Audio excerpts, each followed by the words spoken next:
एक शाम प्राची टीवी पर सीरियल देख रही होती है। तभी उसकी सास वहां आती है।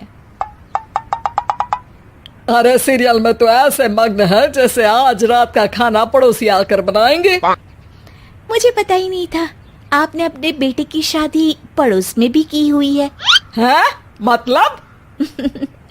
मतलब इस घर में सारा काम बहू ही करती है, आप तो सिर्फ खर्राटे मारती हैं। अच्छा जी, फिलहाल तो तुम आराम फरमा रही हो, चलो जाओ, ये मेरे टीवी देखने का समय है। आहा, इसीलिए मुझे भगाया जा रहा है। सॉरी, अब तो बिल्कुल नहीं जाऊंगी। प्राची की इस बात पर दोनों सास बहू के बीच टीवी रिमोट के पीछे बच्चों जैसे छीना झपटी शुरू हो जाती है, जिसके बीच श्लोक भी काम से घर वापस आ जाता है। आज मेरी चूहे बिल्ली की जोड़ी किस बात पर झगड़ रही है? अरे तेरे बीवी मुझे टीवी ही नहीं देखने दे रही। अरे तुम्हारी मम्मी मुझे खाना बनाने के लिए फोर्स कर रही है। अरे वाह, ऐसे बेतुके रीजन पर तो बच्चे भी झगड़ा नहीं करते। अरे मुझे कुछ मत बोल, सब इसने ही शुरू किया है। हाँ हाँ, जैसे आप तो बहुत दूध की धूली है ना। अरे बस, दोनों चुप। प्राची जाओ, खाने की तैयारी करो। और माँ तुम छोड़ो, तुम्हें क्या बोलूं, शांति से अपना सीरियल देखो, मुझे दोबारा लड़ने की आवाज सुनाई नहीं देनी चाहिए। ऐसा बोलकर श्लोक वहां से चला जाता है, जिसके पीछे पीछे प्राची भी कुछ न कुछ बड़बड़ाते हुए रसोई में चली जाती है। हाँ हाँ, सासू जी को तो कुछ बोलेंगे ही नहीं, बस मुझ पर ही हुक्म चलता है, खाना बनाओ, जैसे मैं इनके घर में खाना बनाने के लिए आई हूँ। इसी तरह शाम बीतती है और रात को श्लोक और प्राची की सास खाना खाकर सोने चले जाते हैं, लेकिन प्राची गुस्से में कुछ खाए बिना काम में ही लगी रहती है। इस घर में किसी को घंटा फिक्र नहीं पड़ता, मैं खाऊं या भूखी रहूं। प्राची कुछ देर के लिए रसोई से बाहर जाती है और जैसे ही वापस आती है तो वहां दूध का भरा ग्लास देखकर हैरान रह जाती है। फिक्र पूरी है, बस दिखाना नहीं है।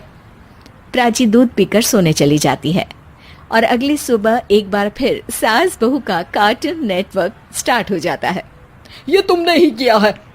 अरे अजीब जबरदस्ती है, मैं बोल रही हूँ मैंने कुछ नहीं किया। दोनों ने मिलकर पूरे घर को पागल खाना बनाया हुआ है। यहाँ कोई नॉर्मल इंसान तो रह ही नहीं सकता, इसीलिए अब पड़ोसी क्या रिश्तेदार भी घर आने से कतराते हैं। और सुन बेटे, तू भी चंगा, तेरी माँ भी चंगी, तेरी बीवी भी चंगी, रिश्तेदार। हाँ जी, आपको नहीं पता क्या, गंगाधर ही शक्तिमान है, रिश्तेदार ही। हाँ हाँ, बस समझ गया। कभी जानवरों जैसे लड़ेंगी तो कभी जुगलबंदी करेंगी। भाई मैं आप दोनों के बीच में नहीं फंसना चाहता।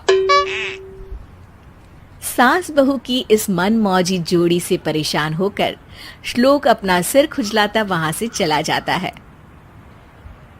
चलो अब मैं भी कीर्तन में जा रही हूँ।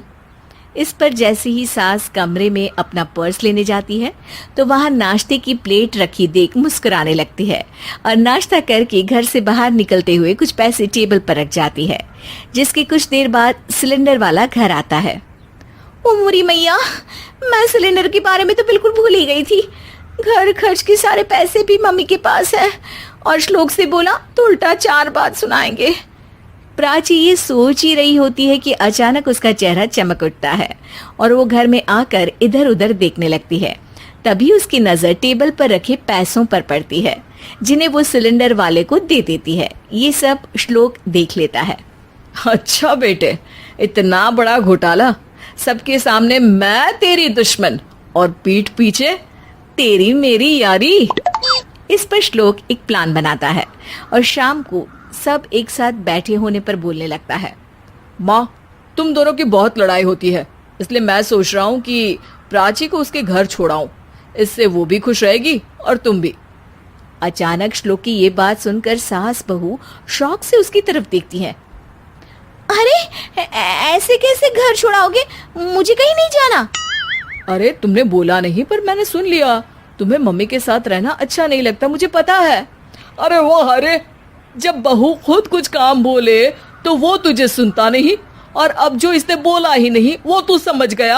जब उसे नहीं जाना तो फिर जबरदस्ती क्यों कर रहा है?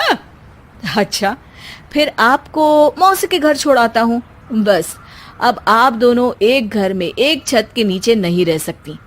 मैं इस टॉम एंड जेरी की जोड़ी को और नहीं झेल सकता। है?